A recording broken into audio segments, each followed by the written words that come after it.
3 ашиг ачаанд $300 болсон байгаа. Тэгэхээр ерөнхийдөө хоол хүнс олон бусад хэрэглээний зардал нийлээд $1000 хавцаа болдог.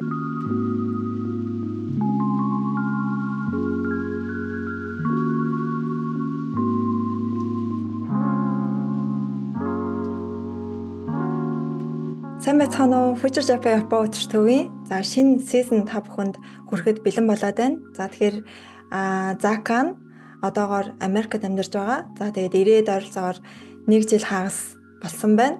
За тэгээд энэ хугацаанд олж мэдсэн зүйл болоо одоо өөрийнхөө туршлагыг та бүхэндээ хуваалцахаар шийдээд за Америк дахь одоо амьдралынхаа талаар ингээд цоврал видео та бүхэнд хүргээд явахаар болсон байгаа. За тэгэхээр өнөөдөр хамгийн ихнийхээ сэдвээр Японоос Америк руу нүүж ирэхэд хэдэн төгрөгийн зардал гарсан талаараа ярилцах болно. За ер нь бол анх ингээд Америк явахаар шийдээд судалж байхад за монгол хэл дээр ялангуяа иймэрхүү мэдээлэлүүд аюу ховор байсан. Яг ингээд одоо Монголоос ч юм уу те альсвал одоо өөр орноос Америк руу нүүж ирэхэд одоо юу нэ онгоцны билет нь хэд байдیں, ирээд байр нь хэд байдیں гэдэг юм уу те. Ерөнхийдөө хэдэн төгрөгийн төгрөгтэй болвол одоо Америк руу нүүж ирэхэд боломжтой вэ гэдэг талаар мэдээлэл айгүй хомс байсан л да. Тийм болохоор нэг ч ихсэн хүнд тус олох болов уу гэж дод. За энэ хөө видеогоо хийхээр болсон байгаа. За тэгэхээр мөн дээрэс нь за энэ бол зөвхөн одоо миний одоо туулсан одоо туршлага байгаа. Тийм учраас магадгүй хүн болгонд ондоо бас хариултууд гарч ирж магадгүй гэдгийг бас сайн ойлгоорой.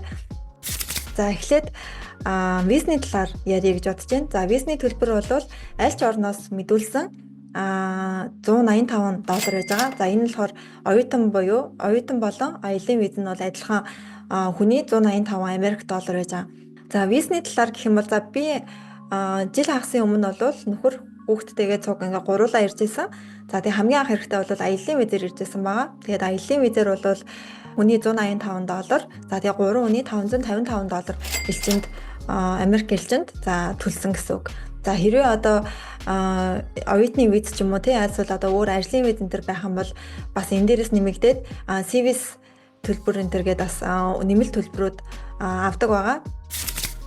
За дараа нь болохоор онгоцны билет. За онгоцны билет бол яг ирээд хизээ буцаа бас яг товлоог байсан учраас нэг талдаа билет авсан байгаа. За нэг талдаа бол хамгийн анх хэрэгтэй Токиогоос Лос Анжелес. За тэгээ Лос Анжелесаас бид нар болохоор Юта мужид руу явсан байгаа. За тэр нь болохоор Юта мужийн одоо Солт-Лейк гэдэг хот руу ниссэн байгаа гэсэн үг. За тэгэхээр ингээд за дамжих нислэгтэйгээ 2 том хүн нэг хүүхэд. За хүүхэд нь бол өвөр дээрээ суулгаж авч явсан байгаа. Одоо тусдаа нэг суудал хүүхдийн суудал захиалахгүйгээр ингээд өвөр дээрээ аваад явна гэх юм бол нийтдээ $1500 болсон байгаа. За тэгэхээр зөвхөн нэг талдаа Токиогоос Лос Анжелесаас Солт-Лейк гээд авахд $1500. За тэгээд мэдээж онгоцны төлбөр бол хизээ авах уу, мөн дээрээс нь хэддэх өдөр одоо билетээ захиалгууч гэдэг юм уу, тэг хэддэх өдөр нисгүүч гэдэг юм уу. Тэрнээс шалтгаалаад төлбөр нь бол бүр айгүй хэлбэлзээтэй байдаг. Тэгэхээр хэрвээ яг явах нь тодорхой болсон байгаа хүмүүс бол аль болох миний зүгээс зөвлөх нь эртхэн билет авах тусмаа хямд тусна. Тэгээд мөн дээрээс нь нисэх өдөр нь бас ажлын өдрүүд 1-4 өдрийн хооронд байх юм бол нислэгүүд нь бас хямд байх болно. За 5 хагас бүтэн сайн гэхээр бас үнэтэй болдог. Мөн дээрээс нь миний бас нэг хэрэгэлдэг хак юу вэ гэхээр би бол хизээж аялын одоо ямар нэгэн онгоцны билет хайхдаа хагас бүтэн сайнд бол хайдаггүй. 5 хагас бүтэн сайнд бүх хүмүүс нөө амраад ингээ хайлт нь ихсдэг учраас тэрийгэ дагаад төлбөр нь нас саядууд дээр арай өндөр гарч ирээд байдаг. Тийм учраас 1-4 өдөр ч юм уу арай нэг хайлт багтай. За ажлын өдөр тэгээд өдрийн цагаар билетээ хайвал илүү хямд билетүүд олдох магадлал их байдаг шүү. Мөн дээрэс нь одоо билетийн одоо нэг хайж байгаа нэг юу агаар сайт байгаа штэ тий. Одоо жишээл би бол дандаа trip.com-ыг хэрэглэдэг. За тэгээд trip.com-ыг одоо хэрэг тэр сайтаа ч юм уу ингээ байнга хэрэглээд ах юм бол нэг point цуглар нь мөн дээрэс нь одоо илүү нэг тийм урамшууллууд байдаг болохоор за нэг ингээд юугээрээ л одоо дагнаад тэг хямдхан нэг гайгүй сайт болоод тэрүүгээрээ ингээд дагнаад яваад ах юм бол айгүй бас зүгээр идэх шүү гэж хэлээ. За билетний хувьд гэх юм бол нэг иймэрхүү байна. За дараа нь болохоор за мэдээж За визагаа аваад ирчлээ. Тэгээд онгоцны билетээ аваад тийм ээ нисээд ирчлээ гэж бодоход за хамгийн эхлээд бол мэдээж байр хэрэгтэй.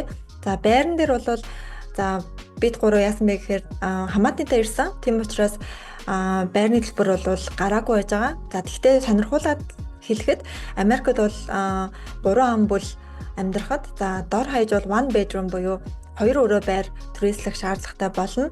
За магадгүй хүүнээсээ бас хамаархал ахalta манай хүүхд 3 сартад Америкт иржсэн. Тийм болохоор ингээд унтаж мунтахад одоо стадио буюу нэг өрөө байранд бол тохиромжгүй байсан. Ягаад гэх юм бол айгүй эрт унтна. Тэгэхээр ингээд стадио рум чинь ингээд зөвхөн нэг л өрөө байгаа. Тэгэхээр ингээд хүүхэд ингээд одоо гэрэлтээд те унтна гэж бол байхгүй шүү дээ. Тийм болохоор дор хаяж one bedroom бол хэрэгтэй байдаг байгаа. За тэгээ one bedroom бол Америкт хэд байдаг вэ гэхээр за энэ мэдээж одоо нэг мужаас шалтгаална. Мөн дээрэс нь одоо даунтаун юм уу тий айлсвал ингээд жоохон хотоос зайдуу газар юм уу гэд эндээсээ бас шалтгаалаад үнэн нь ингээд өөрчлөгдөж байгаа.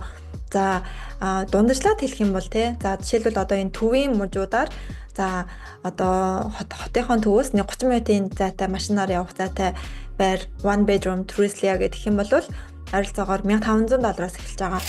За тэгээд энэ дээр нэмэгдээд utility буюу тог ус газны мөнгө төлнө. За зарим байрнууд бол хог энтергээд бас зарим нь магадгүй одоо интернетэн ч гэсэндээ таанасаа одоо тэр байрныхаа сурлуулсан интернетийг хэрэглэх ёстой ч гэдэг юм уу иймэрхүү бас байгаа. За тэг utility нь бол ойролцоогоор энэ урсгал зардал те тэр нь бол ойролцоогоор $250 хавцаа болох байх гэж бодож байна. За мэдээж энэ нас дээрээс нь нэмэгдээд өвөл буюу бас зам болвол илүү нэг юугээ air conditioner хэрэглээд илүү бас өндөр гарах магадaltaй. За харин одоо юу гэдэг хотынхон төвд юм уу альсвал одоо баруун зүүн эргүүдээрээ байр түрээслэх гэх юм бол one bedroom болвол за хамгийн багадаа 2000-2500-аас дээшээ бол байгаа. За мөн дээрэс нь анх орохдоо яадаг вэ гэхээр 1 сарын барьцаан мөнгө гэж одоо төлдөг депозит гэд. За тэр нь болохоор одоо энэ юуныхаа байрныхаа төлбөр дээр нэмэгдэж авна гэсэн үг. За тэгээд гэрээ нь бол янз янзаар хийгдэж байгаа. Зарим байрнууд нь одоо нэг сард нь төлөөд явах боломжтой байрнууд ч байгаа. Альсвал заавал 12 сараар нь гэрээ гэсэн ч бас байрнууд байгаа. За тэгээд за хэрвээ одоо ганц бие хүн ирээд заавал ингэж байр түрээслэхгүйгээр одоо room буюу одоо нэг керма өрөө гэж Монголд ярьдаг тийм өрөө түрээслэе гэдэг юм бол ойролцоогоор за $600 эхэлдэг байгаа дээшээгээ байгаа. Тэгэхээр бас room-ийн хувьд бол харьцангуй боломжийн үнэтэй.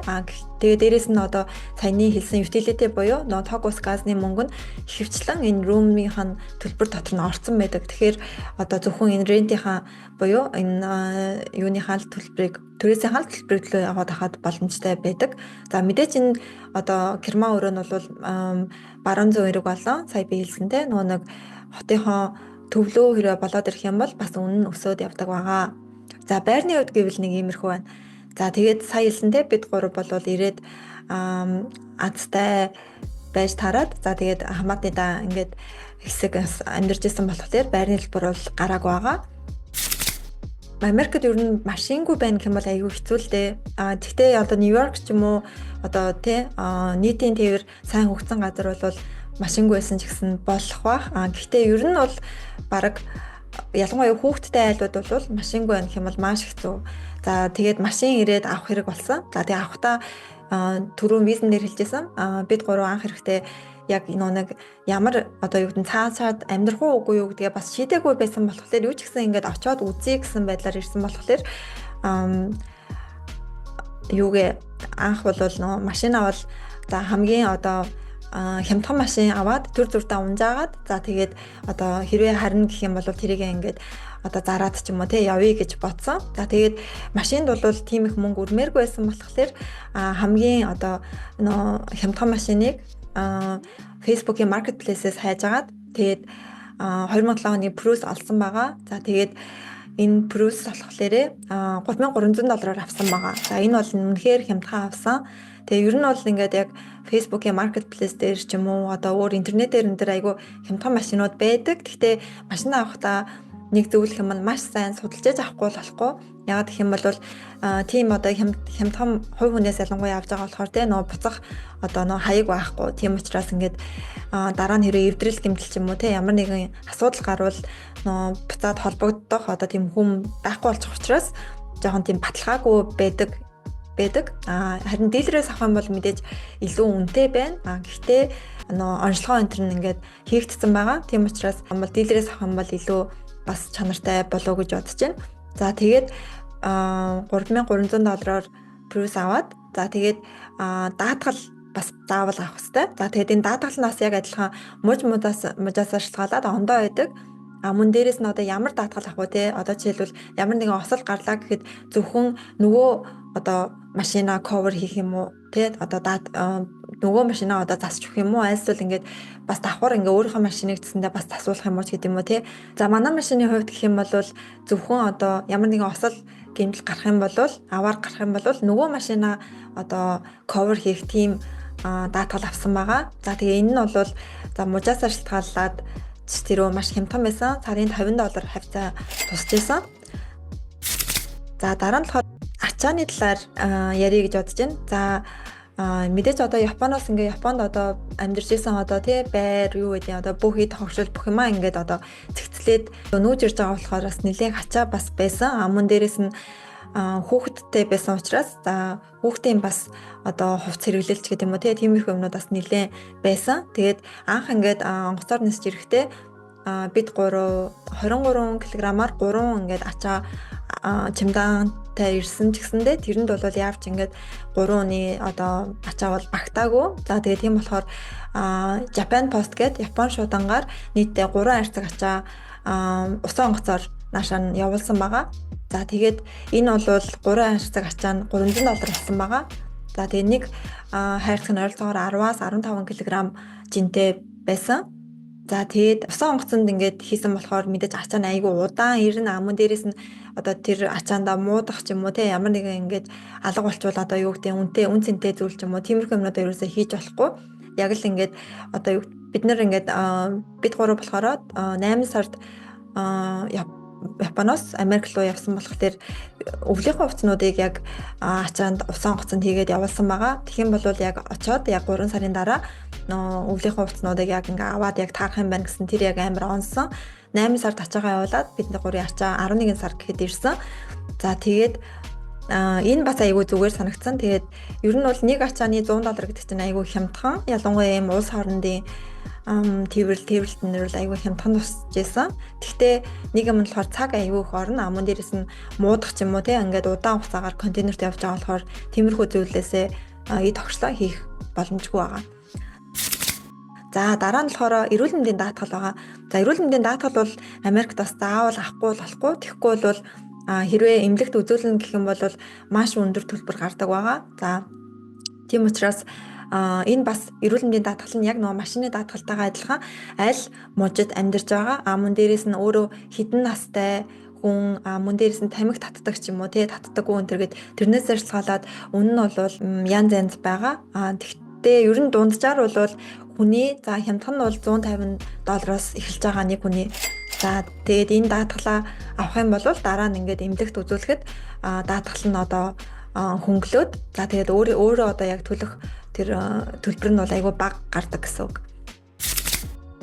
За дараа нь бол хоол хүнс байна те. За хоол хүнс дээр бол за нэг сард 3 ам бүл ойролцоогоор $800 хавцаа гарч байгаа гэж бодож байна. Гэхдээ энд бол гадуур хоолтонд орох бол ороогүй байгаа. Хэрвээ ингээ гадуур хоолтонд орохоо ингээд нэмэх юм бол за бас нэлээ 1000 гараад нэлээ гарч явах гэж бодож байна. Зөвхөн ингээд одоо дэлгүүрээс ингээд яг хүнсээ цуглуулад за тэгээд гэртээ хоолоо игээд идэнэ гэх юм бол ойролцоогоор $800 гарч байгаа. За тэгээд би бас энэ дараагийн бичлэгээрээ одоо Costco-гоос хүнсээ цуглуулсан талаараа бичлэг оруулах болно. Тэгэхээр тэрийг бас сонирхож байгаа хүмүүс ахын бол үзээрэй.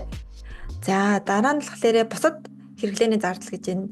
За энэ дээр болохоор одоо юу гэдэг манай хүүхдийн хувьд гэх юм бол одоо Pampers мөн дээрээс нь одоо юу гэдэг бусад одоо жижиг сажиг ойр зургийн одоо юмнууд нийлээд $200 хавцаа болдог. За тэгэхээр ерөнхийдөө хоол хүнс олон бусад хэрэглээний зардал нь нийлээд $1,000 хавцаа болдог манай гэр бүлийн хувьд. За тэгээ энэ бол мэдээж айл өрх болгон дээр мэдээж ондоо байгаа. За тэгээд эднэрийг яг ингээд бүгднгэн нэмээд яг манай одоо гэр бүлийн хувьд Америк руу нүүж ирэхэд яг хэдэн төгрөгийн ойролцоогоор зардал гарсан бэ гэх юм бол $6,700 гарсан гэж тооцсон. За энэ дээр гэхдээ нэг би түрүүлсэнтэй байр ороогүй байгаа. За дээрээс нь эрүүл мэндийн даатгал бас ороогүй байгаа. Эхлээд аяллаар ирсэн байсан учраас эрүүл мэндийн даатгалтаас хараахан ороогүйсэн. За тэгээд тийм байр тэгээд эрүүл мэндийн даатгал хоёр ороогүй. Ойролцоогоор $6,700 болсон байна. Эхлээд яг гарах зардал гэсэн үг. Одоо юу гэдэг нь Японоос Америк руу ирээд за тэгээд эхний 1 сарын одоо тэр хоол хүнстэй юмнууд нь нийлээд иймэрхүү зардал гарсан байна. За энэ $6,700 дээрээ нэмээд бол мэдээж өөр зөндөө олон зардлууд гарч байгаа. Яагаад гэх юм бол одоо зөвхөн одоо тий 3 шиг чамдаана авчраал тэгээ өөр юмгүй байгаа учраас одоо зөндөө олон хэрэгтэй зүйл гарч ирнэ. Жишээлбэл хүүхдээ маань усанд орох маанч гэдэг юм уу, эсвэл хоолоо идэх ширээ одоо хай чер гэдэг нь шүү дээ, тий өндөр сандалч гэдэг юм уу, тий тиймэрхүү одоо жижиг сажиг юмнууд бол зөндөө их зардал гарсан. Одоо жишээлбэл юу байна? Car seat тий машин хүүхдийн машины суудал энэ төр Америкт бол заавал хүүхдийн машины суудалтай явахгүй болохгүй. За тэгээд иймэрхүү зардлуудаас дээр нь бол нэмээд нэлээд гарсан байгаа. Тэгэхээр $6,700 дээр миний бодлоор баг яг анх ирээд яг нарийн тооцох юм бол за нэг $8,000-аас $10,000 хавцаа бол баг гарсан байгаа болов уу гэж бодож байна. За тэгээд өнөөдрийн бичлэгээрээ 3 ам бүл за Японоос Америк руу нүүж ирэхэд ойролцоогоор одоо хэдэн төгрөг зарцуулсан бэ гэдэг талаар одоо видео та бүхэндээ хүргэлээ. За тэгээд дараагийнхаа бичлэгээр Америкийн одоо амьдралын тухай ч юм уу, эсвэл одоо Америкийн таалагддаг зүйл, таалагддаггүй зүйл ч юм уу, тэ өртөг 1 сарын өртөг одоо хэд байдаг вэ ч гэдэг юм уу, тэ тиймэрхүү сонирхолтой бичлэгүүдийг та бүхэнд хүргэж явах болно. Тэгээд манай пэйжийг лайк болон фоллоу хийгээрэй. Дээрээс нь YouTube сувгийг маань subscribe хийгээрэй. За баярлалаа, баяртай.